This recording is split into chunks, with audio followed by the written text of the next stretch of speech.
Baik, selamat malam, selamat datang di Hitam Putih. Pertama kali saya ingin mengucapkan atau turut berbelasungkawa dari saya dan segenap kru dari Hitam Putih atas runtuhnya jembatan kuning di Nusa Penida, Bali, di mana jembatan tersebut ambruk pada malam hari ketika pada saat itu di bawahnya sedang diadakan perayaan. Dan dari riset yang ditemukan 18 orang luka-luka dan 9 orang meninggal. Permasalahannya adalah ketika saya melihat beritanya, yang saya lihat di sana ini bukan sebuah kecelakaan, tapi Anda bayangkan itu sebuah jembatan yang harusnya dilewati atau dilalui oleh kendaraan bermotor. Jadi jembatan itu gunanya adalah untuk dilalui. Ya, ini banyak orang yang tidak sadar tentang hal ini. Jembatan itu gunanya adalah untuk dilewati, namanya jembatan penyeberangan, bukan untuk didiamkan oleh orang-orang, bukan untuk menjadikan sebuah tempat menonton. Jadi pada saat kejadian tersebut, ada sekitar 100 orang yang berdiam di atas jembatan, termasuk motor-motornya untuk melihat perayaan yang ada di bawahnya. Nah, beban 100 motor berjalan, atau beban 100 orang dengan beban 100 orang diam, itu beda antara penekanan dan tekanan. Jadi ketika terjadi sebuah tekanan yang berlangsung lama dan stabil, maka bisa merubuhkan apapun termasuk jembatan tersebut. Jadi saya turut berbelasungkawa, tapi juga ingin memberitahukan bahwa kadang-kadang kita harus memikirkan juga menggunakan logika kita agar kita tidak melakukan hal-hal yang berbahaya dan merugikan keselamatan nyawa dan jiwa kita sendiri. Oke, baik. Saya membahas tentang, saya udah menyiapkan ini. Iya Pak, ini ada kasus Pak, sidangnya udah berpuluh-puluh kali, tapi nggak selesai-selesai Pak. Itu masalahnya. Jadi begini, kita tahu tentang sidang, kasusnya adalah pembunuhan. Kasus pembunuhan Wayan Mirna Solihin atas Cyanida. Kalau saya pribadi, kalau saya setelah melihat terus-terusan ya persidangan ini, kalau saya pribadi saya mengatakan bahwa harusnya sidang ini tidak ada. Kenapa? Karena menurut saya bahwa Jessica ini, menurut saya pribadi, Jessica ini tidak salah. Oh gitu Pak? Nggak bisa, karena tidak ada otopsi yang dilakukan. Otopsinya tidak pernah dilakukan. Jadi ketika seseorang meninggal dan itu tidak dilakukan otopsi, ya ini saya punya semua tulisannya di sini. Karena otopsi itu adalah golden standard dari perlakuan kriminalitas. No otopsi, no crime. Itu kata-katanya polisi pada saat itu. Iya, jadi tapi tidak ada Pak, otopsi, tidak ada crime. Itu tuh sudah memang permintaan dari keluarganya Mirna sendiri untuk tidak dilakukan otopsi. Tapi sudah ada jalan tengahnya Pak. Akhirnya dipilih juga dari pihak keluarga menyetujui dan mengizinkan dengan pengambilan sampel terhadap organ tubuh anaknya, yakni dari lambung, hati, empedu, dan urin untuk menguji adanya. Tapi mengambil dari lambung, hati, urin, dan sebagainya untuk mengetahui ada racun cyanida tidak, itu tidak termasuk sebuah otopsi. Sedangkan kata-katanya adalah no otopsi, no crime. Tidak dilakukan otopsi berarti tidak ada kejahatan. Tapi sudah jelas Pak, dari kamera CCTV itu sudah terlihat bahwa dari Jessica itu mengeluarkan bubuk cyanida sebesar 5 gram dari tas coklatnya. Bubuk cyanida 5 gram itu merupakan perkiraan ya. Jadi pada saat persidangan tersebut nih, udah saya tulis, pada saat persidangan tersebut ya, yang ditangkap oleh kamera CCTV, oke, gerakan terdakwa mengeluarkan cyanida sebesar 5 gram itu merupakan perkiraan. Dan dalam hukum itu tidak ada yang namanya perkiraan. Kalau tidak ada fakta-fakta dan bukti yang jelas, maka perkiraan tidak bisa dipakai. No crime. Bisa gitu Pak. Jadi menurut jaksa dalam sidang tuntutan Jessica di Pengadilan Negeri Jakarta Pusat menyatakan peraturan Kapolri itu bisa dilanggar Pak. Tidak berakibat hukum, artinya tidak ada sanksi tegas bila penyidik melanggar perkap tersebut Pak. Tapi pembuktiannya saja tidak sah, itu tidak disegel, semua tidak sah. Gimana caranya kalau semua tidak sah? Nggak, begini loh, sekarang ini berlarut-larut, semuanya udah jalan, tapi saya balik lagi ke awal, bahwa tidak dilakukan otopsi. Ketika seseorang meninggal karena keracunan, harus dilakukan otopsi. Kalau tidak ada otopsi, namanya praduga tidak bersalah. Kita mengatakan seseorang bersalah, tapi tidak ada otopsi.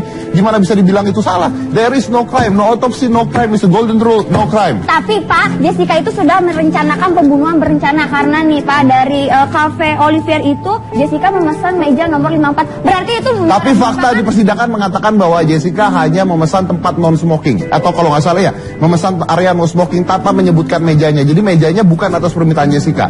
Dan sekali lagi, tidak ada otopsi. No otopsi, no crime. Titik. Sudah ada bukti kamera CCTV? CCTV-nya juga tidak disegel kok. Kamu tuh aneh dari tadi loh. Saya tuh belain kamu loh. Kok belain saya? Maksud Bapak belain saya? Hah? Kok saya... Maksud Bapak belain saya itu apa? Dari tadi Jessica tuh siapa? Lah saya Jessica Pak, bukan Jessica yang dimaksud ya. Juga ini. Dari tadi pantesan kita nggak nyambung, Bapak. Berarti nggak ada gunanya dari tadi saya belain kamu kalau begitu ya. Oke, artinya siapakah pembunuh Mirna? Kita akan tanya nanti, mungkin sekarang sedang diselidiki kasusnya oleh Mbah Mijan ya. Baik, karena dikatakan pembunuh. Iya benar Pak. Mbak Mijan itu suka memprediksi kasus-kasus loh. Pembunuh Mirna inisialnya J.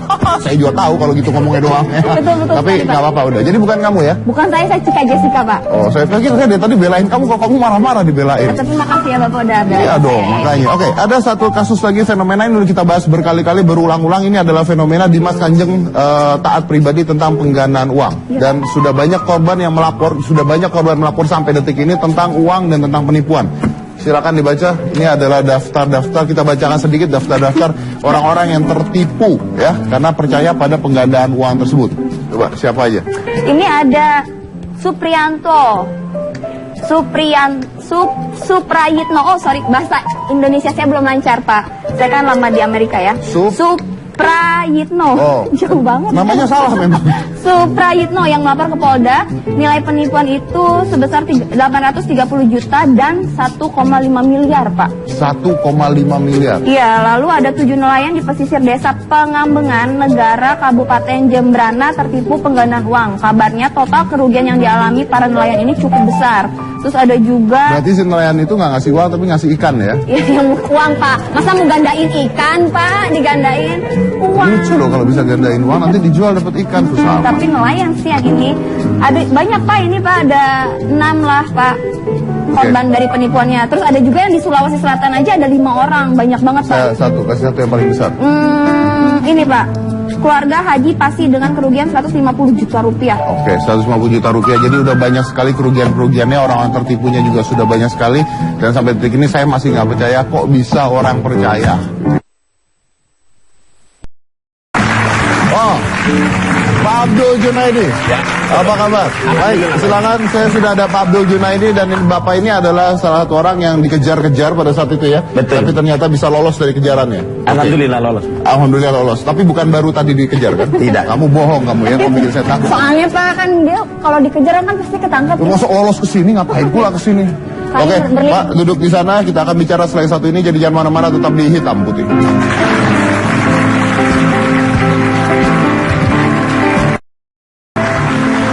Ya. Welcome back ke Hitam Putih. Ada di Table of Opinion. Saya sudah dengan Bapak yang berhasil lolos dari kejaran Kanjeng Dimas ini ya, Bapak Abdul Junaidi. Oke, Pak, boleh diceritakan bagaimana ceritanya awalnya nih Anda bisa jadi seorang santri padepokan si Taat ini? Tolong diralat karena tidak boleh menyebutkan santri karena ada fatwa dari MUI. Jadi saya hanya sebagai pengikut saja. Pengikut. Kalau santri berarti taat pribadi ini seorang kiai. Tapi pada saat itu dia mengatakan itu ya? Mengatakan santri, saya dianggap santri. Dianggap santri oleh Taat tersebut? Betul. Oke. Tapi kita tidak menggunakan kata santri karena sebenarnya itu tidak benar gitu ya? Tidak benar. Nah, gimana Anda ceritanya bisa mendapatkan level tersebut itu gimana? Awal saya tahun 2011 itu saya kedatangan tamu yaitu almarhum Ismail Hidayah yang terbunuh di tahun 2015 itu.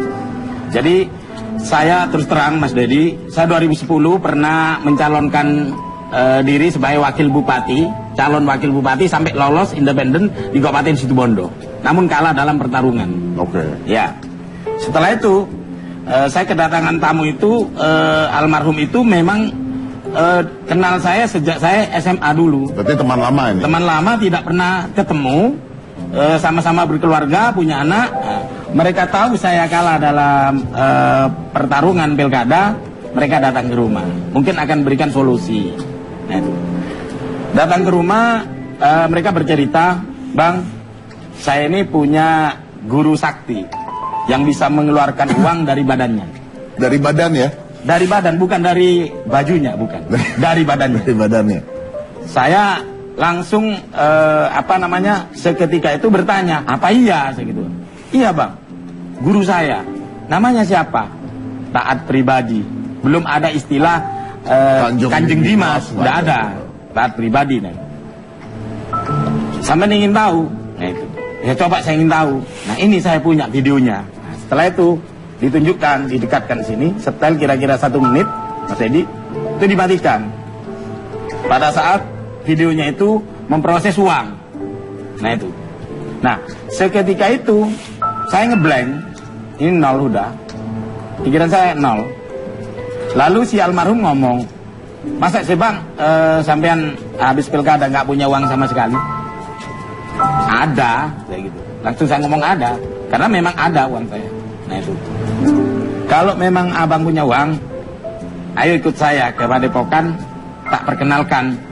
Mau digandakan tuh uang? Tidak, mau diperkenalkan dulu, diperkenalkan kepada Mas taat pribadi. Ceritanya seperti itu, dengan catatan harus memberikan mahar dulu. Kalau ngasih mahar dulu kalau mau ketemu? Iya, ngasih mahar dulu. Kalau 1 juta itu akan dijadikan 1 miliar. 1 juta jadi 1 miliar? Iya. Nah itu yang ngomong juga Mas Kanjeng ya juga almarhum pada saat itu. Anda bawa berapa? Waktu itu awal dulu saya daftar dulu 2 juta. 2 juta. Nah itu tidak dipertemukan dengan Mas Kanjeng. Setelah itu dapat 2 minggu ada ritual di sana di rumahnya almarhum, dikemas dengan istighosa. Dengan istighosa, berarti Istighosa. doa. Doa. Namun persyaratannya bang, itu harus bawa ketan hitam, ketan putih, itu 2 bungkus, terus burung merpati yang sudah digoreng 1 ekor, terus 2 butir telur ayam kampung yang sudah direbus. Makanya gemuk ini taat pribadi. Ya, terlepas dari sana dulu bang, saya kan ngikuti aja yang namanya ingin kenal, ingin tahu, saya ngikuti. Habis membaca istighosa, lalu disuruh makan bareng itu. Itu harus habis ketannya, yang 2 bungkus, merpatinya 1 ekor harus habis. Ditambah telur ayam kampung itu yang sudah direbus, itu harus habis. Yang bawa makan sendiri? Iya, sana yang menyiapkan panitia. Tapi nah, makanan masing-masing bawa? Oh, ganti uang? Ganti uang. Oh, iya. Waktu itu Bang Keliru kayak orang kawinan ya? Ya. Setelah itu bang, suruh makan full. Nah ini kesel, kan nggak dikasih minum, nggak ada minum. Akhirnya dikeluarkan aqua setengah literan itu. Itu mereknya ya? Enggak. Airnya bang. Oh, airnya. Tapi air itu tidak sembarangan, tidak ngambil di sana.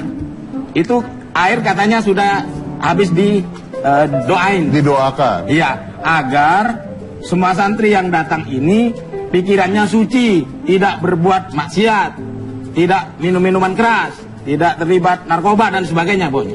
Tidak ikut mencuri. Nah itu, jadi artinya biar suci pemikirannya. Dengan minum air tersebut? Dengan ritual dari awal itu tadi. Jadi kegiatannya seperti itu? Iya. Ritual-ritual itu? Setelah itu, Bang, habis minum, 10 menit disuruh duduk. Suruh buka baju pakai kotang saja, kaos kotang aja. Nah itu dimandikan pakai air laut. 1 timba besar. Ya gatal semua yang namanya santri. Yang nah, alasannya kenapa dimandikan air laut? Katanya air laut dapat membuang pikiran-pikiran yang negatif? Ya, negatif dan sebagainya. Nah itu Bang. Anda mandi juga? Dimandikan, harus itu wajib hukumnya. Sama Dimas taat pribadi itu? Iya. Dimandikan satu-satu? Ya, artinya air itu sudah didoakan. Terus nah itu disiapkan timba, nah suruh mandi. Oke. Nah itu. Yang perempuan di sebelah timur, yang laki-laki sebelah barat. Tapi nempel? Tidak, Pak. Oh, tidak nempel. Hanya dibatasi kain. Hanya dibatasi kain? Kain itu pun tidak tinggi, jadi bisa ngintip juga sebenarnya. Oh, gitu.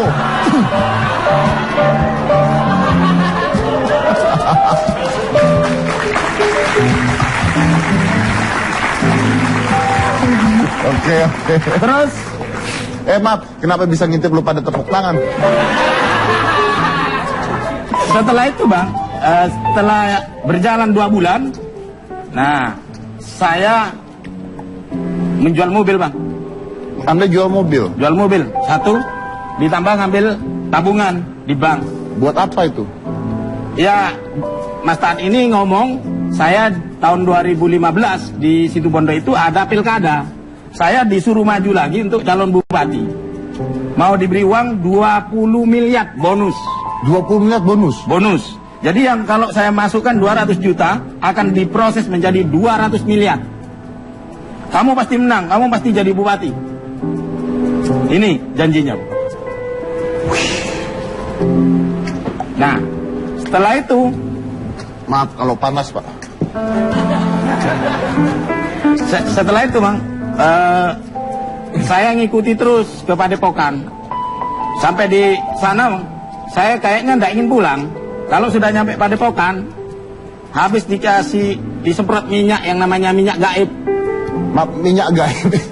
Minyak gaib itu bentukannya apa Pak? Namanya. Oh, Bapak bisa percaya Pak sama minyak gaib itu Pak? Karena warna-warni Bang. Ada warna-warni. Itu warna-warni. Warna-warni katanya dari jin Gunung Lawu. Yang bawa itu jinnya dari Gunung Lawu. Jin dari Gunung Lawu bawa minyak. Bawa minyak gaib. Nah itu. Nah, setelah disemprot, itu semua santri disemprot, sudah pada blank semua itu. Pikiran ini blank, nggak ingat sudah mau pulang dan sebagainya, kepada istri, kepada anak, nggak ingat itu. Lah Bapak di situ ngapain Pak? Ya, apa yang ditugaskan oleh tugasnya apa Bapak itu? Loh, saya hanya pengikut saja. Ya disuruh baca macam-macam lah di sana gitu. Suruh baca macam-macam? Iya. Oke, sampai akhirnya Anda tahu bahwa ini penipuan? Gini, awal saya tahu itu ada gejala yang tidak enak. Saya tidak katakan penipuan awal sama almarhum itu. Saya kan sering ngawal almarhum. Setiap almarhum ini ngantarkan uang, karena yang melalui almarhum ini mencapai 43 miliar. Yang melalui Ismail ini.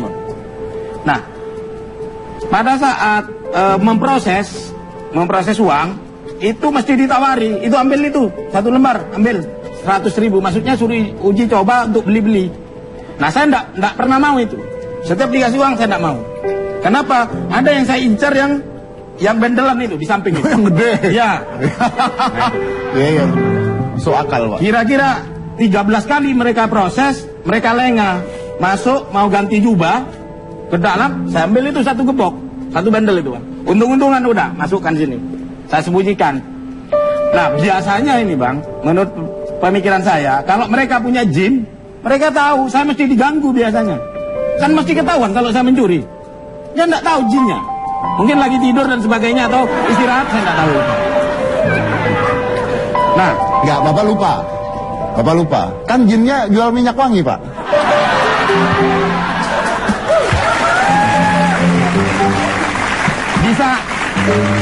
Bisa saja karena minyak wangi, Bang. Tapi kan di sana hanya jin, sedangkan saya kan jun. Bisa saja jin takut sama jun. Jadi akhirnya Anda ambil tuh uang segepok. Ambil, saya sembunyikan. Lalu sampai rumah tanpa sepengetahuan juga almarhum. Nah, nyampe di rumahnya almarhum, saya coba. Saya pinjem lampu ultra itu, ultraviolet. Iya. Nah, untuk cek satu-satu itu. Ternyata itu uang dari kertas HVS, hasil print out. Palsu uang. Palsu. Seandainya itu asli, saya untung 10 juta. Kalau asli? Seandainya asli. Saya kan ingin uji coba sejauh mana mereka punya jin. Ternyata palsu. Palsu. Oke, ini ternyata palsu dan Pak Abdul ini sekarang bawa beberapa barang bukti nih, bisa kita lihat. Ini Bapak bawa ini baju ini adalah baju replika yang dipakai Kanjeng Dimas taat pribadi. Oke. Ini bajunya. Ini cuman saya kasih Kanjeng Junaidi ST3.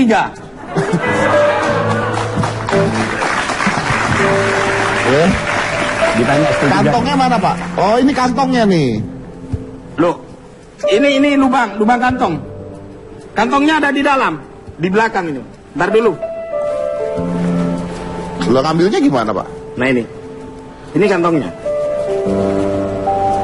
Uangnya di mana masukinnya? Dimasukin duluan melalui lubang yang ini, belakang ini gini. Oh, jadi dia ngambil dari Ngambil sini. belakangnya, beli gini. Jadi tidak ada doa apa-apa, itu disiapkan duluan. Oh, oke. Jadi ini kantong ya, Anda bisa lihat ini mana depan mana belakang sih. Ya. Oke. Ini belakang. Ini kantongnya ini arahnya ke belakang. Nih. Ini ukurannya Dimas Kanjeng itu? Tidak, ukuran saya nih. Oh, Bapak juga mau buka praktek, Pak? Namanya santri. Oh iya, benar juga. Santri. Iya, iya. Mantan santri ya. Jadi uangnya uang di sini, tangan ngambil ke belakang, Ke belakang. keluarin uang. Keluarin uang ke depan. Oke, ini bajunya. Terus Bajunya. Bapak bawa apa lagi? Katanya disuruh tanam emas terus keluar emas. Nah, ini emasnya. Yang keluar dari kantong itu. Emasnya keluar dari kantong? Iya. Wih, Ini saya bawa 10 toko emas di situ Bondo. Saya mau ditangkap itu. gara-gara? Ini rencana saya jual. Ini Bapak ambil? Loh, ini dikasih. Dikasih? Dari Padepokan. Terus Bapak bawa pulang? Iya, mau saya jual. Ringan gini, Pak. Terus Bapak mau Katanya jual? emas asli nih 24 karat. Katanya? Ternyata, Pak. Besi. Ini di sepuh ini. Jadi ini kuningan? Bukan. Apa? Ya sejenis tembaga itu. Ini sejenis tembaga? Ya.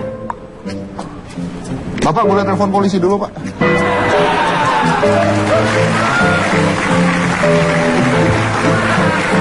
Ini kenapa ada di meja saya sih? Tadi saya bingung. Jadi ini palsu ya? Palsu. Jadi ini palsu, uangnya keluar dari sini. Oke, udah Pak. Ini palsu, uang keluar dari sini. Ini semuanya palsu. Bawa apa lagi, Pak? Ada lagi.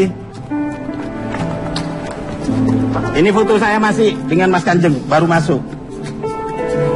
Masih cupu nih, Pak ya? Ya. Ini pada saat saya menyerahkan uang. Pada saat menyerahkan uang. Ini almarhum. Oke, ini foto almarhum yang meninggal terbunuh. Nah, ya. Ini pada saat dimandikan. saya pakai nggak mau timba. lihat, Pak, kalau mandi.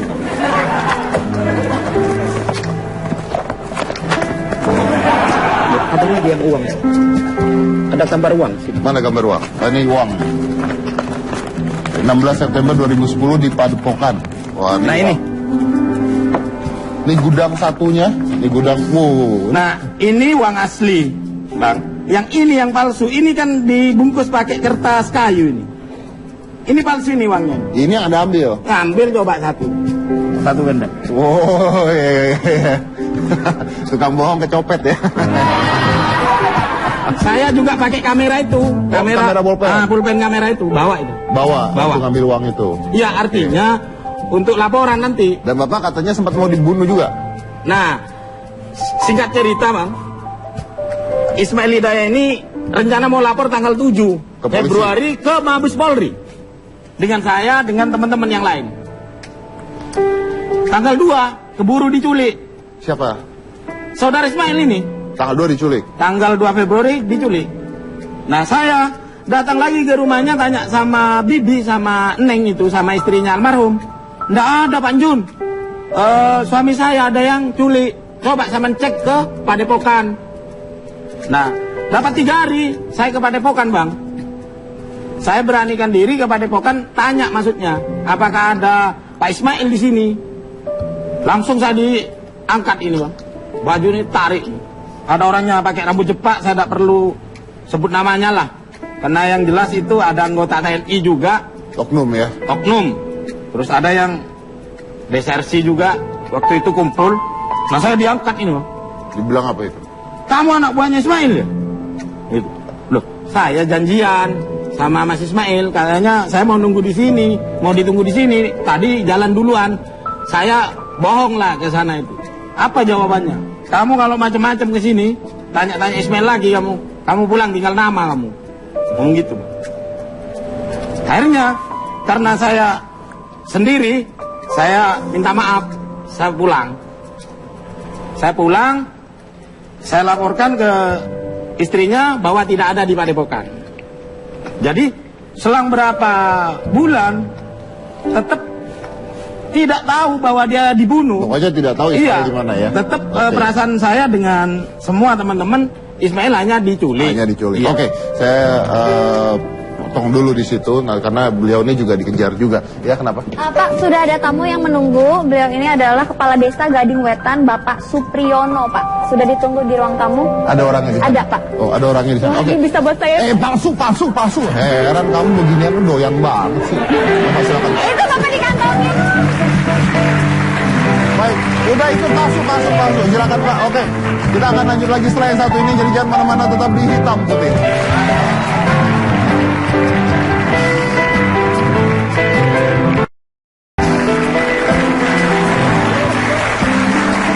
Ya, saya kedatangan Pak Supriyono nih, samping saya Pak Supriyono ini adalah kepala desa daerah tersebut yang menjabat setahun dan melihat ada kasus ini ya. Anda nggak curiga itu pada saat ada orang-orang itu datang keluar duit sebagainya?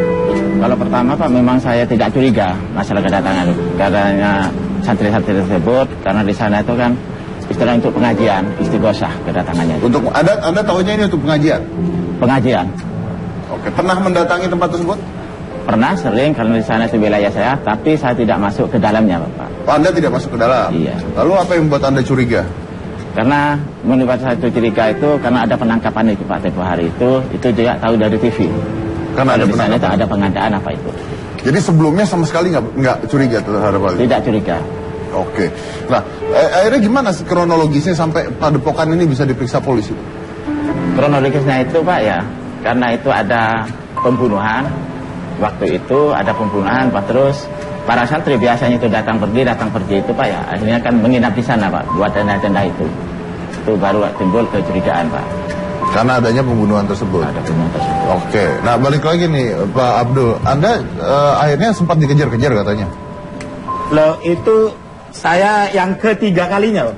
Saya maksa minta pengembalian uang. Saya tidak minta yang digandakan 1000 kali. Maaf, Anda sempat menikmati hasilnya tidak? Tidak ada. Selama berapa tahun Anda di sana? Mulai 2011 sampai almarhum terbunuh 2015. Anda tidak pernah menerima apapun? Tidak ada. Cuman nyuri segepok itu aja ya? Iya, itu kebetulan aja. Palsu pula ya? Palsu. Coba asli? Iya. Ya masih rugi Pak. Oh masih rugi? Misalnya asli itu pun rugi masih. Naruhnya berapa? 205 juta. Naruhnya 205 juta? Iya. Sama sekali belum balik? Belum. Dikasih emas itu? Iya. Besi sepuh itu? Iya. Sama minyak goit itu. Minyak itu ada isi ulangnya gitu nggak Pak, di swalayan gitu nggak ada? Saya rasa belinya ini di Tanah Abang mungkin. Goib. Goit. Oh. Termasuk yang kantongan itu Pak. Nah itu saya mau nanya, ini ngomong Tanah Abang nih Cika. Kantongan itu setelah dibagikan Mas Santri dan suruh ada yang beli 10 juta, ada 25 juta. Saya jalan-jalan Tanah Abang kok ada persis itu dah. Wah ini jangan-jangan belanjanya di Tanah Abang ini. Ada di Tanah Abang? Ada 25 ribuan. Iya. Nah Anda kok dulu nggak tahu? Yang nggak pernah jalan-jalan ke Tanah Abang. Ini akibat kurang wawasan, Iya. kurang bergaul. Jadi apa namanya, inti dari pembicaraan ini adalah sering-seringlah jalan ke Tanah Abang. Lihat tuh barang-barang seperti itu tuh ada, oke. Nah katanya pada saat Anda mengambil uang itu bersamaan dengan almarhum Ismail. Iya betul. Si Ismail juga ngambil uang juga? Diberi, suruh ambil tapi ambil yang di tengah itu Bang. Oh. Kalau yang di tengah itu asli, karena itu uangnya santri dikumpulkan. Yang dimasukkan lebih awal di Kantong. jubahnya itu, ya kantong. Oh, jadi dia tidak ambil? Dikasih 1 lembar. 1 lembar? Iya ambil. Tapi nggak ngambil yang gepokan, Enggak. nggak ngambil? Enggak Bang. Oke, baik. Saya balik lagi ke Bapak Kepala Desa nih ya. Nah ini kan ada penggeledahan ya, ada penggeledahan sampai polisi datang dan sebagainya. Ada nggak orang yang melapor tentang penipuan ini ke Anda? Untuk sementara memang belum ada Bapak, karena warga saya sendiri itu kan tidak ikut di lingkungan itu Pak. Tidak ikut ada di yang lingkungan? ikut, tidak Oh. ikut istilah adanya pengadaan itu Pak. Nah katanya Anda lihat bahwa banyak warga pendatang. Banyak warga pendatang, tapi kan tidak melapor ke saya Bapak. Di sana itu cuman setelah saya tanya, setelah saya data itu cuman di sana itu nyantri katanya. Di sana nyantri. Ada berapa banyak data penduduk di sana? Kalau untuk daerah saya itu Bapak yang pernah didata Pak 3019. 3019. Pendatangnya? Pendatangnya. Pendatangnya? Warga sananya? Warga saya sendiri Bapak melebihi itu Pak, melebihi rekor muri. Warga saya sendiri 1.850. Warga asli 1.800, pendatangnya 3.000 lebih. Iya. Berarti untuk ke padepokan tersebut? Iya. Wow, luar biasa ya. Gimana memulai bisnis ini ya? Nah, oke. Lalu di sana masih banyak pengikut sampai sekarang? Kalau sekarang Bapak di lingkungan Padepokan itu dari 3.000 itu Bapak sekarang itu 204 Pak. 204 orang masih ada di Padepokan? Masih ada di Padepokan. Katanya ada yang keluar juga dari Padepokan tapi nggak bisa pulang. Anda tampung? Iya, ada di kantor desa saya Bapak. Alhamdulillah selama saya menampung di sana Bapak, tidak ada teguran dari Ibu Bupati Bapak ya. Ibu Bupati sangat mensupport, sangat mendukung, termasuk Pak Camat Bapak ya. Walaupun di kantor desa dibuat penginapan, dibuat penampungan itu tidak ada masalah Pak. Ada nggak sih warganya sendiri, warga asli yang ikut? Tidak ada Pak. Kenapa saya bilang tidak ada? Karena tidak ada laporan ke saya Bapak. Jadi warga asli tidak ada yang ikut? Tidak ada. Malah pendatang semua? Malah pendatang semua Bapak. Luar biasa ya. Oke. Terus Anda juga menjadi mediasi antara pengikutnya? Iya. Apa yang dimediasikan? Nah, kalau seumpamanya kan ada santri atau keluarga yang mencari ke sana Bapak. Di sana itu kan sekarang kan tertutup. Memang tertutup untuk semua istilahnya itu tidak percaya sama aparat juga sama yang Bapak ya, sama petugas yang dari Pemda apa itu Bapak ya. Kalau ada yang cari keluarga itu pasti polisi, terus dari dinas-dinas itu Pak telepon saya minta bantuan untuk menjembatani itu Pak. Menjembatani itu? Iya. Itu Anda sukarela ya? Iya, tanpa dibayar. Tanpa dibayar. Tanpa dibayar. Oke. Orang-orang yang akhirnya Anda tampung itu dari mana asalnya? Itu asalnya Pak dari semua daerah Pak. Paling jauh? Paling jauh Sulawesi, Aceh, Papua. Berarti sampai tinggal di Jawa sana Barat. ya Pak Abdul? Kata Iya. Anda tadi kan sampai tinggal di sana, mereka sampai nggak lupa pulang. Betul. Cuman jumlahnya yang dilaporkan Ketua Yayasan itu sangat keliru. Harusnya? Dia mengatakan kapan hari hanya 23.000. Padahal jumlahnya setahu saya 44.000. Di seluruh Indonesia? Tidak hanya Indonesia. Ada sultan yang dari Malaysia. Ada sultan yang dari Singapura. Ada sultan yang dari Brunei Darussalam. Berarti ini sudah seperti sindikat Ya, di sana pengikut lah ya, bukan sindikat ya? bukan di sana sultan itu mengumpulkan uang-uang dari para TKW dan TKI. Ngumpulin uang. Jadi Iya. ada levelnya. Iya. Kayak MLM ya, tapi ada levelnya gitu ya. Ya. Menarik. Nah, pada saat Anda menyadari itu bohong pada saat itu Anda sadari pada saat Anda tahu itu uang palsu kan? Itu kenapa nggak Anda langsung aja lapor polisi? Ya itu tadi, saya sudah berencana mau lapor polisi tanggal 7 bersama almarhum. Tanggal 2 sudah duluan diculik. Akhirnya saya mikir juga, jangan-jangan saya juga diculik nanti. Jadi Anda nggak laporin akhirnya? Bukan, menunggu almarhum juga. Oh, nunggu dia muncul? Iya, dia muncul karena dia sore itu banyak orang melihat sebenarnya pada saat mereka diculik. Pada saat mereka jalan dari rumah ke masjid itu hanya 50 meter kok, kelihatan kok. Nah itu. Cuman orang yang narik juga ada yang melihat, cuman tidak mau jadi saksi di sana. Dan Anda nagih uang Anda kan, sempat kan? Saya datang ke Padepokan ya hanya minta uang saya kembali. Nggak dimarahin? Bukan nggak dimarahi, disiapkan itu, senpi itu. Disiapkan senjata? Iya. Sama anak Anda jalan sama anak Anda? Ada katanya? di sana apa namanya, tim pelindung namanya itu. Dewan Pelindung, DP istilahnya. Anda diapain itu? Ya dia angkat, ini bang, ditarik. Sampai sempat anak saya itu tetap ada di atas mobil, itu tolong nyalakan mesin. Kamu diem aja. Bapak mau masuk ke Padepokan, 1 jam bapak nggak keluar, kamu lari aja, lapor polisi. Saya ngomong gitu sama anak saya, pamit dah gitu. Kok Anda nekat? Ya, waktu itu saya kira nggak ada pelindungnya, nggak ada yang bawa senpi, Pak. Ternyata sama ada yang bawa senpi? Ada di dalam itu. Anda sempat ditodong? Iya, Di kepala? iya, cuman nggak diletuskan. Oh iya, kok diluruskan Anda nggak di sini Pak? Iya. Oke, kita punya pertanyaan. Cika bisa Iya tolong? Pak, kita sudah menampung pertanyaan yang sudah masuk lewat Twitter @hitamputih7 ya Pak ya. Siap. Ini ada dari @depa. Apakah ada iming-iming dari Dimas Kanjeng sebelum kalian akhirnya mau mengikuti ajarannya? Iming-imingi dulu apa gitu Pak oleh Dimas Kanjeng? Ya itu iming-imingnya kalau buat saya, karena saya ini santri yang langsung ngajak Sultan ngasih uang ke Padepokan. Jadi saya tidak melalui perantara-perantara lagi. Jadi langsung. Jadi Mas Kanjeng dia ngomong, kamu tak kasih bonus 20 M untuk pilkada Jadi iming-imingnya Anda 20 miliar ya? 20 miliar itu bonus. Bonus. Yang 200 juta Balik. itu mau digandakan 1000 kali menjadi 200 miliar. Siapa yang nggak mau? Nggak mau. Pengen gitu. Yang nggak pingin. Langsung matanya hijau gitu ya Pak ya? Tidak hijau lagi, saya langsung hitam. Nggak putih Pak ya, hitam putih. Langsung. Selanjutnya ada dari @melialis.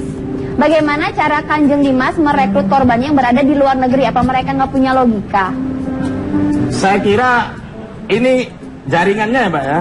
Itu tertinggi ini Abah, gurunya dia katanya. Abah Ilyas, Abah Dovir, Abah Sapa gitu. Di bawahnya Kanjeng Dimas, di bawahnya lagi ketua yayasan. Namanya Dr. Marwah Daud Ibrahim. Di bawahnya lagi Sultan Agung. Ya almarhum ini, Sultan Agung ini. Membawai beberapa sultan-sultan.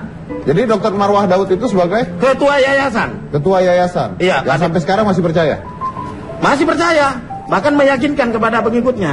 Oke. Selanjutnya ya Pak, ada dari Sinta_HR. Apa yang membuat Anda percaya dan yakin sehingga menjadi pengikut Dimas Kanjeng? Saya awalnya bukan langsung percaya dan yakin.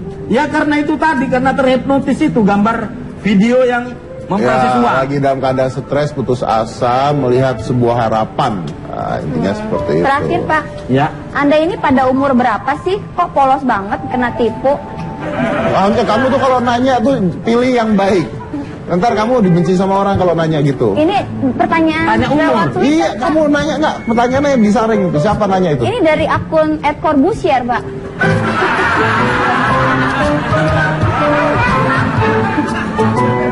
Saya kan nge-tweet iseng, bukan buat ditanya itu. Tapi sepertinya patut untuk ditanyakan. Berkenan Bapak menjawab, Bapak kok polos banget? Kalau umur aslinya saya 49 aslinya. Tapi kalau waktu tertipu saya kira-kira umur 44 tahun. Aja Itu dong. udah matang banget Bapak. Loh, tapi lagi ngeblank kan Pak? Lagi ngeblank. Ngomong-ngomong nggak makan toa kan Pak? Tidak. Oke, baik. Kita akan break dulu, kita akan lanjut lagi sehat ini. Jangan mana-mana, tetap di Hitam Putih. Pak Abdul gini, jadi sekretaris saya ini sudah berusaha untuk menghubungi beberapa korban Dimas Kanjeng untuk datang ke Hitam Putih. Tapi menurut dia bahwa mereka itu takut. Dan mereka dalam perlindungan polisi. Mereka takut karena masih ada ancaman-ancaman. Lah pertanyaan saya, Anda kok nggak takut? Apakah Anda tidak diancam? Ya, saya sudah pasrah bahwa saya ini sekarang ini hanya takut kepada Allah dan takut kepada malaikat pencabut nyawa. Selebihnya saya tidak takut. Tapi Anda dalam perlindungan juga? Iya, Anda dalam perlindungan polisi juga? betul. Saya laporan ke Polres Probolinggo, Polres Situbondo, juga ke Polda Jatim. Oke, Anda pernah dapat ancaman? Ya, HP yang belum jatuh ke laut, saya sering diancam. Sekarang dia tidak tahu nomor HP saya, makanya saya tidak diancam. Maksudnya HP jatuh ke laut tuh gimana? Dulu itu diancam melalui HP. Diancamnya apa? Diteror.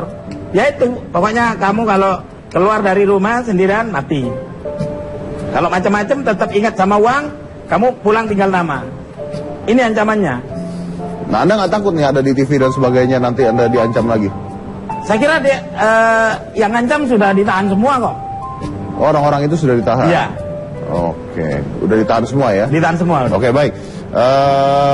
Mungkin terakhir nih Pak Abdul ya, ada pesan buat penonton supaya tidak percaya hal-hal seperti itu? Ya, pesan saya terutama bagi yang belum kena, pada penonton yang ada di studio maupun yang ada di rumah. Saya minta waspada, dan juga saya ingatkan kepada para santri atau pengikut Kanjeng Taat Pribadi, segera kembali ke jalan yang benar. Kalau itu beragama Islam, cepat-cepat mengucapkan 2 kalimat syahadat dan juga melakukan tobat nasuha, mengucapkan astagfirullahaladzim 3 kali Supaya balik ke jalan yang benar. supaya kembali ke jalan yang benar. Oke, baik. Baik, terima kasih banyak sudah hadir di sini Pak Abdul Junaidi, Pak Supriyono, dan juga ada Bapak Camat Gading Wetan di Selamat Haryanto yang hadir di kursi itu. Terima kasih banyak sudah hadir di Hitam Putih. Saya harus tutup acaranya karena waktu ya. Jadi mungkin saya bisa simpulkan bahwa hal ini terjadi karena seseorang dalam keadaan stres, dalam banyak pikiran dan sebagainya, dalam keadaan putus asa, lalu diberikan sebuah harapan gitu. Nah, ketika seseorang dalam keadaan seperti itu dan melihat sebuah harapan, kadang-kadang manusia tidak bisa berpikir lagi dengan logika. Karena ya itulah kenapa misalnya orang sakit bisa ke dukun dan sebagainya tapi tidak ke dokter. Karena ya, keputusasaan mendapatkan sebuah harapan, apapun harapannya maupun masuk logika atau tidak masuk akal, seseorang mencoba untuk melihat dulu, mencoba untuk merasakan dulu. Akhirnya terjadilah penipuan-penipuan seperti ini yang berkedok agama. Ya, dan ini bukan satu padepokan, udah berapa padepokan yang melakukan hal seperti ini, gitu ya, padepokan dengan tanda kutip. Jadi saya rasa kita harus berpikir dengan logika juga, dan bukan hanya dengan logika, tapi kita berpikir bahwa manusia itu mungkin tidak boleh serakah. Karena walaupun Anda berpikir secara logika, tapi kalau Anda serakah, logika itu bisa hilang dari pikiran Anda. Because I believe it wasn't logic, it was greedy. Jadi di Komisi Cika Jessica inilah Hitam Putih.